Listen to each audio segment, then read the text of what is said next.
Bismillahirrahmanirrahim.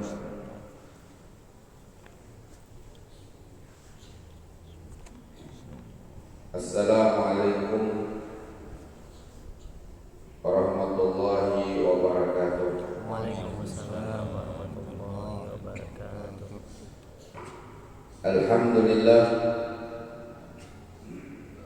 Alhamdulillahilladzi ahsana tadbira kainat wa khalaqal ardina was samawat wa anzala al-ma'a minal mu'sirat wa ansha'a habba wa nabat wa qaddara al-arzaqa wal adwat wa ataba 'ala al-a'malis salihah wa nusalli wa nusallim ala sayyidina Muhammad lil mu'jizatit tahirat allati hasala min nurihi wujudal kainat wa ala alihi wa ashabihi ila yaumil miqat, amma ba'd.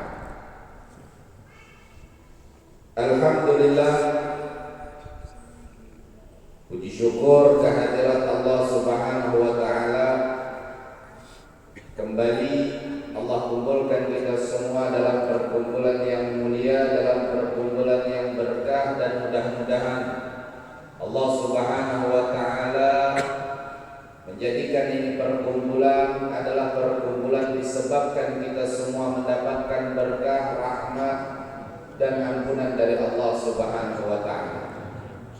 Dan mudah-mudahan dengan berkat perkumpulan seperti ini, yang mana kita hadir di dalamnya, yang mana kita duduk di dalamnya, mudah-mudahan hadirnya kita, duduknya kita adalah sebab perantara Allah memandang kepada kita semua dengan pandangan rahmat kasih sayangnya. Mudah-mudahan apa yang kita hajatkan, mudah-mudahan apa yang kita inginkan, Allah ijabah terkabul seluruh permintaan dan hajat. Mudah-mudahan pula dengan berkat ini perkumpulan, Allah mengampuni segala dosa kita, perbuatan salah, maksiat. Dan mudah-mudahan Allah ampuni segala dosa kedua orang tua kita, ibu bapa kita. Allah muliakan mereka dengan ketinggian derajat.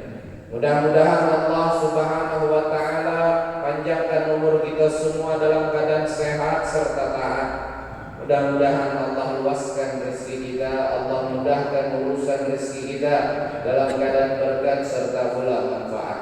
Mudah-mudahan Allah memberikan kita semua ketetapan kelak mendapatkan husnul khatimah ketika wafat di akhir hayat, dan Allah tetapkan pula kita kelak masuk ke dalam surganya Allah tanpa adanya hisab, berkumpul bersama baginda Rasul Muhammad.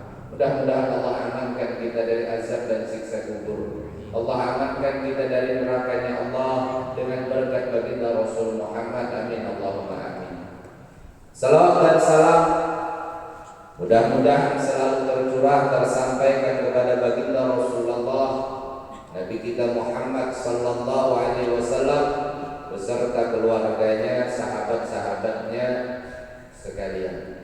Nawaina ta'allum wa ta'lim wa tadhakkura wa tadhkir wa naf'a wal intifa wal ifadah wal istifadah wal hasa 'ala tamassuki bi kitabillah wa sunnati rasulih wa du'a ila al-huda wa dalalata 'ala al-khair ibtigha' wajhillah wa mardatihi wa qurbihi wa thawabihi subhanahu wa ta'ala.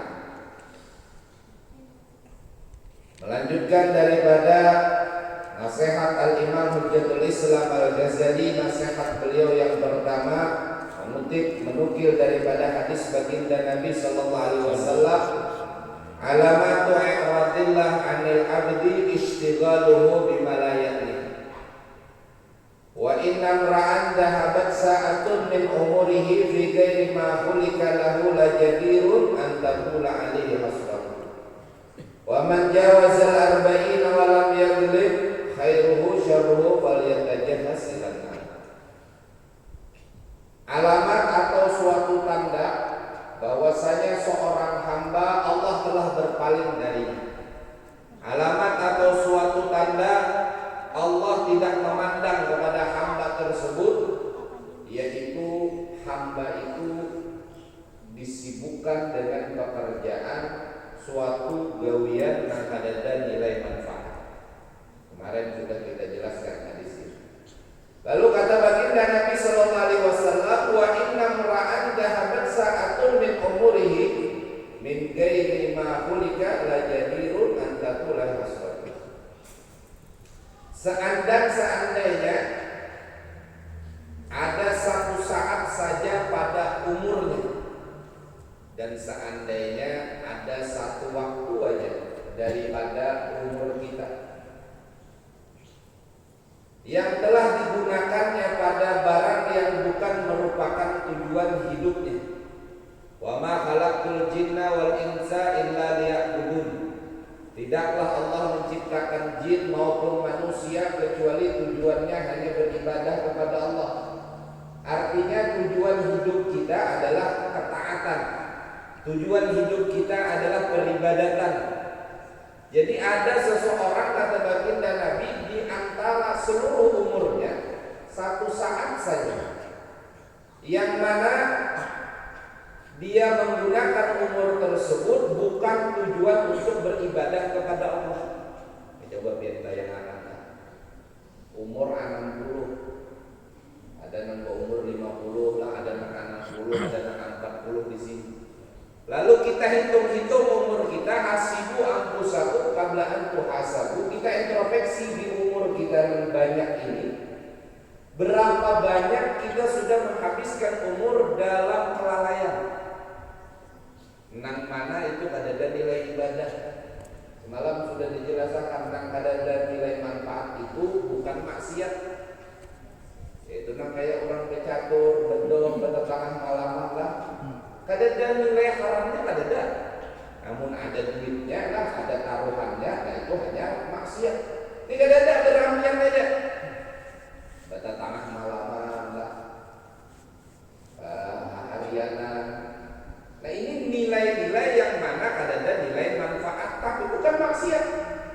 Nah seandainya ada orang yang menghabiskan waktu satu saat saja, ujar Nabi, yang mana bukan tujuan ibadah, bukan beribadah, bukan, maka ujar Nabi, antaqula alaihi hasratuhu, maka kina manusia ini, maka nanti hamba seperti ini panjang penyesalan. Yaqulu ya laitani qaddamtu li hayati.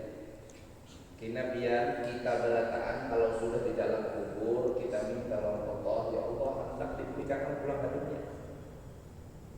Hanya berada dalam kubur, hanya diandak dalam kubur, kada sawat berminggu-minggu baru, kada sawat berbulan-bulan, apalagi hanya diandak. Kita sudah meminta kepada Allah, ya Allah pulihkan pulang, hendak hidup pulang. Napa? Hendak beribadah. Yaqulu ya laitani qaddamtu li hayati.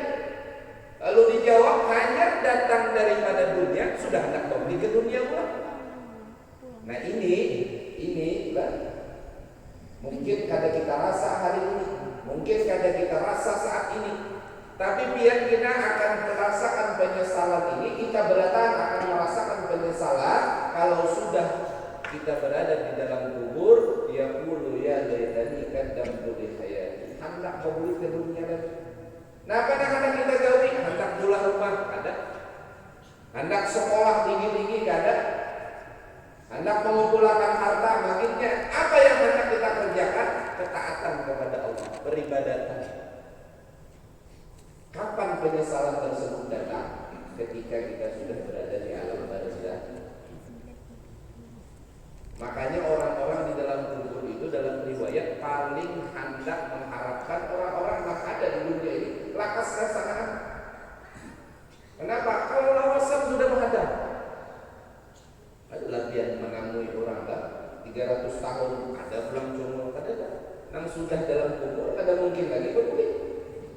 Jadi lawas baru menghadap. Kita ini dihadap orang. Kita ini dihadap orang. Siapa yang menghadap? Ahlul barzakh. Orang-orang yang di dalam kubur itu menghadang kita berataan. Kenapa? Karena hendaknya dimulai hari penghakiman. Wa man zawajal arba'ina wa lam yajlib khairuhu syarruhu falyatajid hasiran. Nah ini introspeksi kesan kita berataan. Lalu ujar baginda Nabi Muhammad sallallahu alaihi wasallam,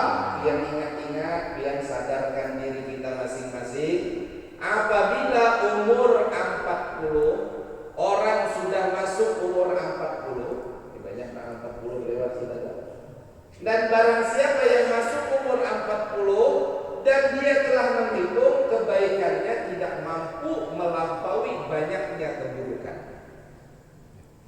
Coba mari kita berhitung lah, mulai berhitung. Rasa-rasanya mulai rajin sembahyang ini ada bang masuk umur 30 ya. Cuma nang bujur-bujur itu pas umur 35. Ini alhamdulillah ada kemauan, ada kesadaran. Rasanya anak 30 itu masih balap kambingnya belum jelas. Alhamdulillah masih ada kesadaran. Lalu ujar Nabi, barang siapa yang masuk umur 40 dihitung-hitung kebaikan kada kawa melampaui banyaknya keburukan. Sembahyang banyak tertinggal, puasa banyak dilalayakan, gawian kada baik banyak dikerjakan, nang perbuatan baik sulit diingat. Kenapa? Karena saking sedikitnya. Maka berkata baginda Nabi, "Falyatajahhas ilana." Maka persiapkan diri, cari tempat duduk. Paham? Lebih cari tempat duduk artinya sudah berciri ahli naungan. Siapa orang yang umurnya 40 dan kebaikannya kadangkala melampaui keburukan. Artinya umur 40 kira-kira kita hitung ini kebaikan banyak apa sedikit, atau jangan-jangan keburukan jauh lebih banyak. Maka apabila keburukan jauh melampaui daripada kebaikan kita, falyatajahhas ilana. Ini ujar Nabi. Maka persiapkan dirimu, layaklah ia mempersiapkan dirinya untuk memasuki api neraka. Artinya nih orang ini sudah cocok masuk neraka. Cuman alhamdulillah dia dapat nasihat dari baginda Nabi. Umur berapapun alhamdulillah masih diberi kesempatan mendengar. Nang 60 alhamdulillah hanya ada mendengar hadis ini. Nang 55 alhamdulillah masih sempat mendengar. Artinya kalau pian mendengar ini ada perbaikan diri, ada suatu teguran yang mana ini teguran langsung daripada baginda Nabi. Umur 40 kebaikan tidak mampu melampaui keburukan, maka siapkan diri untuk memasuki api neraka. Alhamdulillah masih mendengar, alhamdulillah masih dapat teguran. Lalu kayak apa? Orang yang bertobat itu akan menghapuskan salah. Kalau dia mendengar berarti dia diberi kesempatan oleh Allah untuk memperbaiki diri. Mau berapapun umur dia, mau berapapun sudah kehidupan yang dia jalani, mau sebanyak apapun keburukan kita, kalau kita mendengar nasihat ini lalu tergugah di dalam sanubari kita, terdapat di dalam hati kita keinginan bertaubat kepada Allah, berarti itu suatu kesempatan besar.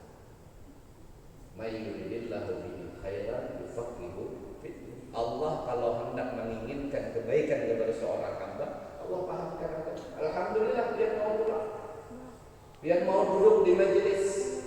Itu suatu tanda Allah menginginkan kebaikan kepada kita. Ini alhamdulillah pagi hari ini dia dapat satu hadis, satu nasihat langsung daripada baginda Nabi. Barang siapa yang umur 40 kebaikannya masih kurang daripada keburukan, maka persiapkan dirinya masuk api neraka. Dia mendengar, dia mendapat, maka kalau yang kita hitung-hitung keburukan kita banyak, maka inilah kesempatan kita bertaubat. Ini kesempatan kita memohon ampun kepada Allah. Nang tahu banyak sedikitnya maksiat ya kita sholat. Itu baru nang disadari, belum nang ada disadari. Yang tahu banyak buruknya kebaikan kita sholat. Ulun alhamdulillah amun menurut manusia di sekitar ulun ini ujar dia ulun ini orang baik. Takuni aja berataan tetangga padahal orang baik. Sampai ke RT ditakuni padahal orang baik. Cuman yang sadar kalau kita ini betul-betul baik, sempurna kebaikan, itu kita sholat. Kenapa? Siapa yang tahu kalau dirinya riya atau tidak? Orangnya rajin penyembahyang, cuman siapa yang tahu sholat tersebut bernilai atau tidak di sisi Allah? Nang tahu itu kita beratakan. Maka di sini bukanlah untuk mengukur daripada keburukan orang, mengukur daripada kebaikan orang, tetapi kita di sini introspeksi daripada nasihat baginda Nabi ini adalah untuk mengukur diri kita sendiri. Selama ini kebaikan yang kita kerjakan, apakah sempurna kebaikan tersebut?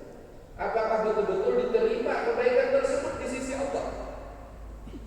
Makanya dikatakan oleh Sayyidina Imam Umar Al-Muhdar, kata beliau, kalau saja aku mengetahui satu tasbihku diterima oleh Allah, satu tasbih, maka aku akan tasyakuran, aku akan selamatan, aku beri makan seluruh penduduk kota Tarim saking hingungnya. Kalau satu tasbih, ucapan subhanallah tahun diterima oleh Allah Subhanahu wa taala, artinya satu kebaikan bernilai betul-betul di sisi Allah. Aku akan berasa gembira, aku kasih makan seluruh penduduk kota Tarim. Apalagi kita kira-kira lah. Nah, kau mengetahui kebaikan kita ini kayaknya ini ada banyak rusaknya. Alhamdulillah jalan menagur ke kawan amun yang menyumbang itu kedusan kesambat ngarang. Dusan kian hamba Allah aja kita. Ini bila sambat ngarang itu ini bisa jadi ria, sum'ah, ketujuh di kuya orang. Coba lah kayak aku ini aja. Tahu lah ya. 2 bulan yang lalu ada karpet di masjid. Siapa yang menyumbang? Ada dalam tahunya orang. Ini sama aja bang, gak bisa kayak ini sama aja. Akhirnya apa? Rusak amal ibadah tadi, rusak. Jangan apalagi karena seseorang berbuat baik tadi, apalagi karena seseorang. Amal tarful amal li ajli nas, ya. Kada usah pian beramal itu karena manusia. Tarful amal li ajli nas, ujar Sayyidina Fudail bin Iyad. Tarful amal, meninggalkan amal. Kenapa dia kada jadi ke masjid? Aku kalau ke masjid berjamaah nih kalau bina pas haji berbagi duit, kalau bina dikira orang gara-gara hendak mengajar duit tadi. Kada jadi dia ke masjid, kada jadi beribadah karena takut sebab manusia tadi itu sudah lihat. Kada jadi beribadahnya tadi sudah lihat. Wal amal li ajlin nas syirik. Kalau dia tak amal karena manusia, kayak itu syirik sudah. Ibadah kalau kita ibadah itu. Nah, ini sudah syirik, ini bukan lihat lagi. Alhamdulillah sunat. Alhamdulillah. Memang cuman akhir zaman itulah urusan harta, pangkat itu jadi tolak ukur. Tidak karena akhir zaman karena yang dinas wa dunyahum ad-darari wad-darari.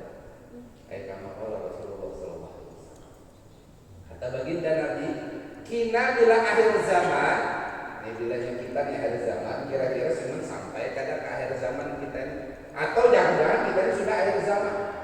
Ujar Nabi, kina bila di akhir zaman, umatku itu punya tolak ukur urusan dunia, urusan agama itu dirham dan dinar. Apa dirham dan dinar? Duit. Semakin banyak duit seseorang, maka dianggap semakin mulia. Buktinya apa? Oh ini juga biasa. Ada keluarga jauh banyak. Itu keluargaku, jelas. Apalagi malam hari raya mereka. Itu keluargaku. Coba aja dia lihat ini nanti aku akui keluargaku kesana kemari, pasti orang masuki. Dan kadang seseorang itu dianggap sukses berisi anak. Oh alhamdulillah anakku sukses. Suksesnya kenapa? Oh rumahnya dana. Urusan duitnya banyak. Bukan nang soleh, bukan. Nang sukses itu karena urusan dunia. Jangankan itu biar urusan ulama aja kadang, ya kita melihat ulama itu berberkah, ulama itu sukses. Kalau motornya apa motornya dulu? Oh motor mewah, rumahnya. Nah ini tolak ukur. Akhir zaman ujar Nabi tolak ukur itu dirham dan dinar, yaitu diakui keluarga. Oh itu keluargaku karena ini betul. Sama lah pejabat lain sebagainya. Dan ini akhir zaman.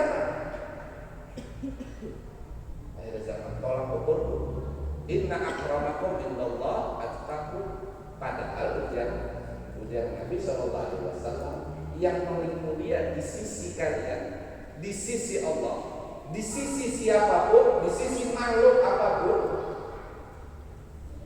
yaitu yang paling takwa kepada Allah, yang paling baik tauhid, yang paling taat kepada Allah. Nah, cuman akhir zaman tolak ukur tadi yaitu duit. Akhirnya apa? Ketika ada urusan duit, ketika itu adalah berduit, akhirnya apa? Ada kerendahan. Nah, ini cuman perlu diperhatikan di dalam kitab Bidayah itu disebutkan. Nah, Imam Ghazali menukil hadis baginda Nabi, tawadha'a li ghaniyin shalih. Salata dhahaba sulusani. Barang siapa tawadu, apa yang tawadu? Merendahkan diri kepada orang kaya yang soleh. Ada orang sugih, tapi orang sugihnya ini baik, penyembah yang dermawan, orangnya baikan, taat kepada Allah. Lalu dia ini menyuruh ujar orang Banjar itu lah, merendahkan diri dia. Barang siapa yang tawadhu, merendahkan diri kepada orang kaya yang soleh karena sebab kekayaannya, maka akan hilang 2/3 agamanya. Dalam riwayat yang lain akan hilang 2/3 adabnya. Artinya dia berbaik-baik, bukan yang menyuruh ada baik, kalau orang sugih ada, tetapi berlebihan. Ini para hari raya dah dia baju belum tertukar lagi. Ini santai di situ. Nah, ini biar tawadhu kepada orang kaya yang soleh itu sudah salah. Padahal orangnya orang baikan, memang orang dermawan, memang orang yang soleh. Tapi ketawaduan dia, merendahnya dia kepada orang seperti itu bukan karena solehnya, tapi karena sugihnya. Maka akan hilang 2/3 agama kita, akan hilang 2/3 adab kita. Nah, ini merancang terjadi. Apalagi hari raya kadang-kadang. Pokoknya yang terdepan di dalam keluarga itu nampak ianya berkisah itu paling sugih biasa. Nang kada berduit itu urusan berbasuh piring aja di belakang. Inna akramakum indallah atqakum. Nang paling mulia itu nang paling takwa kepada Allah. Ini kata nang paling sugih ini puasa sempurna apa kan? Ketaatan sempurna atau? Oh, karenanya sugih perlu kita muliakan. Nah, maka kalau yang berpikiran seperti itu tadi, sulusa dina, dhahaba sulusa dina, akan hilang 2/3 agama. Akan hilang 2/3 agama. Alhamdulillah semua itu. Dan jangan pula biar melajari anak-anak biar mengemis. Ini hari raya lah minta THR, aku jangan-jangan pian juga lah, jangan. Sedikit-sedikit tetamu kawan lah. Kalau mana bilangnya para hari raya itu di jalan-jalan. Awal nih THR aja ngelingkar di amanat. Ada lagi kisah yang lain sedikit-sedikit THR. Kok ada belum berfitrah, kok ada belum menukar baju. Nah, ini ngarannya dia berharap kepada makhluk, meminta kepada makhluk. Ini kalau yang merendahkan diri aja bisa hilang 1/3 agama, 2/3 adab. Kayak apa kalau merendahkannya itu meminta-minta? Ini salah satu gawian yang paling hina. Orang yang mengemis itu, yang ketujuh meminta-minta, kita hari kiamat meminta-minta itu halal. Halal, meminta-minta itu halal. Yang minta THR, minta ini, minta itu halal. Cuman orang yang ketujuh berharap bahwa makhluk seperti ini, kina hari kiamat, ini datang kepada Allah dalam keadaan wajah yang benar. Ada bunga habis bunga. Nah, ini walaupun perbuatan yang diperbolehkan, tapi sesuatu yang sangat dibenci. Jangan ketujuh meminta-minta, apalagi kan melajari anak. Itu si paman datang, kita dulu minta THR. Dianggap aneh ya. Bangkul ini kemudian ini anak dia ini. Apalagi hari raya diulang kayak itu. Jangan biasakan, jangan jadikan mental anak kita mental meminta-minta. Jangan biasakan. Bahkan kita melihat cucu Sayyidul Habib Umar, anak beliau itu hendak dibayari makan aja ada nggak mau, hendak ditukarakan, ketamu di muka di warung apa ini sebagainya. Mereka kadang diajarkan untuk demam. Kadang dibiasakan. Ini bukan meminta, malah diberi. Kadang mau. Kenapa penghormatan? Karena sebab keluarganya mereka tidak mau. Lalu kita membiasakan anak-anak kita seperti itu, berarti kita mendidik anak kita dengan didikan yang salah. Wa man jawazal arba'ina lam yaglib khairuhu syarruhu bal yatajahaz sinan. Jadi barang siapa yang umurnya masuk 40 ujar Nabi SAW, sedangkan kebaikannya tidak mampu melampaui keburukan, maka mempersiapkanlah dirinya untuk memasuki neraka. Jadi kita introspeksi, kita lihat-lihat di gawean kita, pekerjaan kita, banyak baiknya kan banyak buruk. Sebenarnya sekedar ini ujar Imam Ghazali sudah cukup untuk menjadi nasihat. Yang pertama, tanda Allah berpaling daripada hambanya. Hamba tersebut disibukkan, Allah sibukkan dengan nilai-nilai yang ada dalam manfaat, gawian-gawian yang ada dalam manfaat. Maka kita lihat, ini kira-kira gawian kita ini banyak yang bermanfaat atau ada? Banyak gawian yang taat atau lalai? Nah, kedua, apabila seorang hamba mengerjakan sesuatu yang nilainya bukan ibadah, maka akan pasti panjang penyesalan catatan mungkin ada. Dan yang ketiga, kalau umur sudah 40 lalu kebaikan karena awak melampaui banyaknya keburukan, maka persiapkan diri memasuki nerakanya Allah Subhanahu wa Ta'ala. Bukannya sudah pasti masuk neraka, tetapi ini dengan gawian seperti ini kalau pada dirubah berarti dia adalah orang yang harus memasuki nerakanya Allah Subhanahu wa Ta'ala.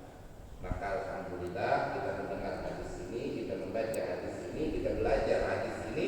Mudah-mudahan apa yang kita dengar, apa yang kita baca, apa yang kita dapat itu memberikan teguran kepada kita.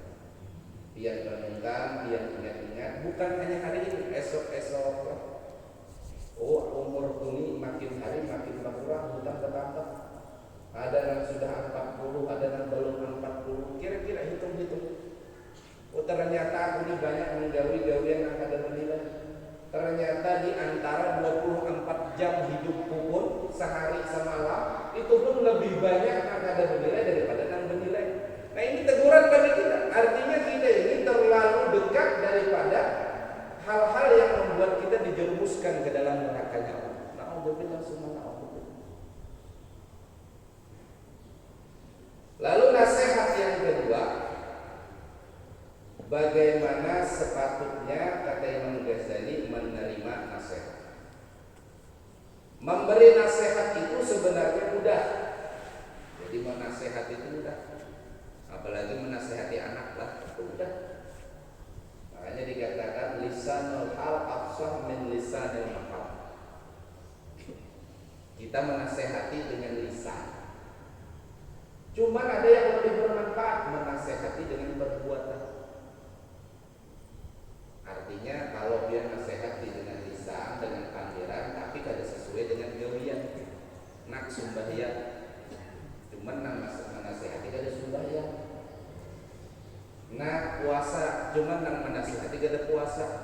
Nak jangan naka ini, cuman nang menasihati naka itu. Nah, makanya kata ulama lisanul hal afsah min lisan. Gawian kita itu lebih baik daripada nasihat kita. Yang berat ialah menerima isi nasihat tersebut. Karena setiap nasihat itu dirasakan tersangat pahit bagi siapa yang selalu mengikuti kehendak nafsu. Nafsu sangat mencintai perkara-perkara yang dilarang. Apakah lagi bagi orang yang mencari ilmu yang resmi, maksudnya mencari ilmu supaya dapat menjadi pegawai atau mendapat suatu gelaran resmi, dan senantiasa sibuk untuk menonjolkan kehebatan dirinya dan menghimpunkan kesenangan dunia. Karena orang yang seperti ini selalu menganggap bahwa hanya dengan sekedar memperoleh ilmu sudah cukup menjadi sebab keselamatan dan sebab kebahagiaan, dan tidak perlu beramal dengan amal yang dipelajarinya. Orang yang seperti sebenarnya terpengaruh dengan iktikad dan aliran pemikiran ahli filsafat. Subhanallah, alangkah kelirunya pemikiran yang seperti ini. Bukankah ia telah mengetahui bahwasanya seorang itu apabila telah dapat menghasilkan ilmu, kemudian ia tidak beramal dengan ilmu telah diketahuinya, nanti pada hari kiamat dia akan disoal dengan soalan yang lebih berat daripada orang yang tidak mengetahui apa-apa. Seperti apa yang telah disebutkan di dalam hadis Rasulullah sallallahu alaihi wasallam, asyaddun nas adzaban yaumal qiyamati alimun la yanfa'ullah bi'ilmi. Orang yang paling berat azabnya kina pada hari kiamat adalah orang yang alim. Orang alim di sini jangan pian berpikir itu ulama saja, tuan guru, kiai, ustaz saja. Orang alim di sini pian diberikan satu nasihat. Ini haram, yalah, ini haram. Berarti itu dia tahu bahwa itu haram. Ini dilarang. Oh berarti dia tahu itu dilarang. Oh ini kewajiban. Yang ngarannya kewajiban harus dikerjakan. Berarti dia tahu itu gawian. Lalu dia yang tahu tadi meninggalkan nang apa nang dia ketahui tadi. Nah ini orang alim itu harus tahu. Nah kayak buat ibu-ibu menutup aurat itu hukumnya wajib. Tahu ibu-ibu. Lalu kadang menutup aurat. Nah ini alim juga dengan urusan aurat. Nah ujar Nabi, paling pentingnya azab seseorang adalah orang yang mana dia punya pengetahuan sampai kepadanya kabar kewajiban, alimun la yanfa'ullah, orang alim tapi tidak diberikan manfaat dengan ilmu. Pengetahuan tadi tidak ada manfaat. Dia tahu itu haram, tetap dijauhi. Dia tahu nanggarannya riba itu dilaknat oleh Allah. Allah melaknat riba, si pemakan riba, peminjam riba, bahkan yang meminjamkan, bahkan yang menjadi saksi, bahkan yang tukang catat, semuanya dilaknat oleh Allah. Pian kabar ini sampai kepada pian, ilmu ini sudah masuk ke telinga pian, cuman masih saja tetap jadi gawian, misalkan. Maka bagaimana kalau masuk di sini? Asyaddun nas adzaban yaumil qiyamah. Orang yang paling pedih azab pada hari kiamat itu tadi. Kada ada manfaat ngapa nang dia dengar, kada ada manfaat ngapa nang kita dengar. Ibu-ibu sudah diberikan nasihat sampai kepada ibu-ibu tentang taat kepada suami, taat kepada pasangan. Sampai sudah nasihat ini wa ata'at ba'laha. Taat kepada pasangan salah satu jalan masuk surga yang begitu mudah bagi perempuan. Namun tetap ditinggalkan. Asyaddun nas adzaban yaumil qiyamah. Maka paling pedih azab kena pada hari kiamat orang yang tidak diberikan manfaat ilmunya oleh Allah Subhanahu wa taala. Nah ini nangarannya masuk telinga kanan, keluar telinga kiri. Lain halnya biar nang tergelincir, nang terjatuh. Ulun memang ada niatan sudah hendak meninggalkan. Cuman ulun kada kau meninggalkan, kenapa? Tergoda ulang misalnya. Nah ini lain halnya. Kalau nyepian dengan kesadaran, makanya ilmu itu tidak akan menjadi manfaat bagi kita kecuali setelah diamalkan. Tidak dikatakan seorang yang alim, senantiasa dikatakan orang yang jahil sampai dia mengamalkan ilmunya. Dia tahu ini haram di hadapan dia. Ujar pengetahuan dia, ujar ilmu kita, ini haram. Tapi tetap kita gawi misalnya. Datanglah bubuhan bank itu ke rumah dia menawarkan, ini dia hendak ada duit. Siapa nak ada duit kan? Ditawarin. Cuman sertifikat rumah aja jaminannya adalah. Ini kan digoda dia kan? Tapi ilmu memberitahu dia, oh ini gawian haram, oh ini perbuatan yang dilarang. Cuman mampu kada dia meninggalkan. Nah ini yang dimaksud alimun la yanfa'ullah bi'ilmi. Ilmu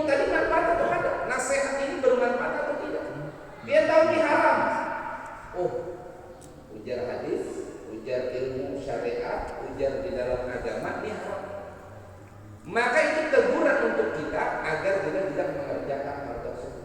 Tapi kalau kita tetap mengerjakan dengan ketahuan kita akan perbuatan itu haram, berarti inilah alimun la yanfa'ullah bihi.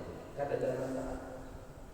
Alhamdulillah semua alhamdulillah. Nah kayak riba tadi di kampung, bilanya ada yang berzina, berataan sekampung saya. Kenapa saya? Dosa di mana-mana, di sini kan biar ada yang berzina, biar tangkap kan. Kawin akan ini marigat di kampung aja menurut akan salah. Itu adalah berataan kita punya pemikiran seperti itu, pemikiran itu. Kenapa ujar baginda Nabi idza zahara zina war riba fi qaryatin kan ahlu bi anfusihim ada. Kama qala Rasulullah sallallahu alaihi wasallam, apabila telah nampak suatu perbuatan zina, ada yang menggawi zina fi qaryatin, pada satu wilayah, maka sama halnya melegalkan azab Allah, sama halnya mengundang ayo ya Allah turunkan azab kami siap. Itu sama. Apabila suatu kampung nampak perbuatan zina, berarti yang digawi orang kampung selama ini bujur apa kan? Bujur.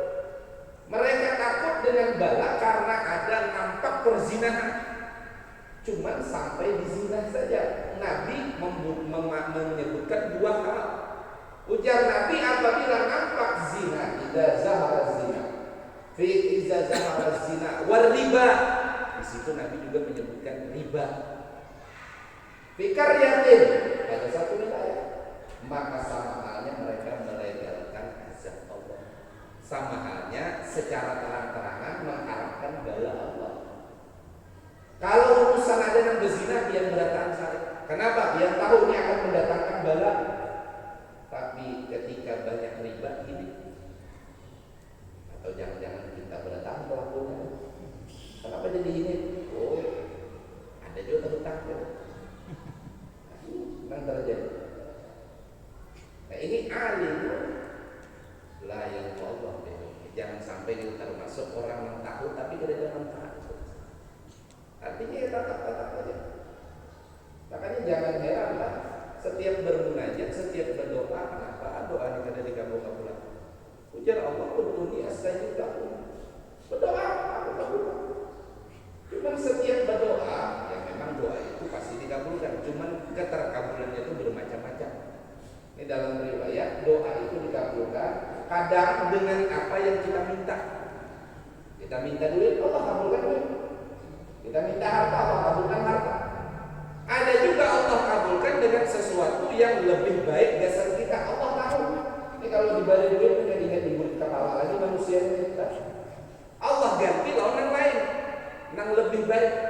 Ada juga Allah tidak mengabulkan di dunia, tapi Allah simpan dasar keterkabulan di akhirat. Kenapa? Ini banyak maksiat, ini banyak dosa. Maka dengan doa-doanya tadi yang ada Allah kabulkan di dunia, Allah jadikan doa-doa tersebut sebagai penutup. Ya. Cuman memang ada doa-doa ya.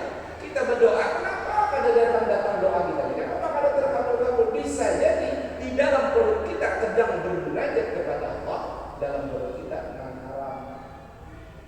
Itu tadi kayak riba masuk ke dalam perut kita. Luqmah minal haram.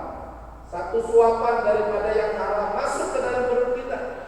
Maka 40 hari amal ibadah kita ada diterima. 40 hari.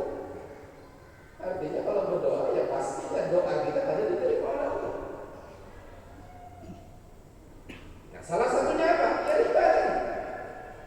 Kalau ada zina kita sarik, kalau ada zina kita marah, kenapa? Kita yakin dengan perbuatan zina tersebut khawatirnya akan diturunkan bala. Padahal Nabi mengatakan idza zahara zina wa riba, apabila nampak perbuatan zina dan riba di satu wilayah, maka sama halnya itu melegalkan azab Allah Subhanahu wa taala. Nah ini jangan sampai ilmu ini cuma masuk ke telinga kita, masuk ke dalam hati kita, tapi tidak bermanfaat. Asyadun nas adaban yaumil qiyamati alimun la yanfa'ullah bihi. Mudah-mudahan ilmu yang kita dapat adalah ilmu yang bermanfaat. Apa yang menjadi larangan adalah betul-betul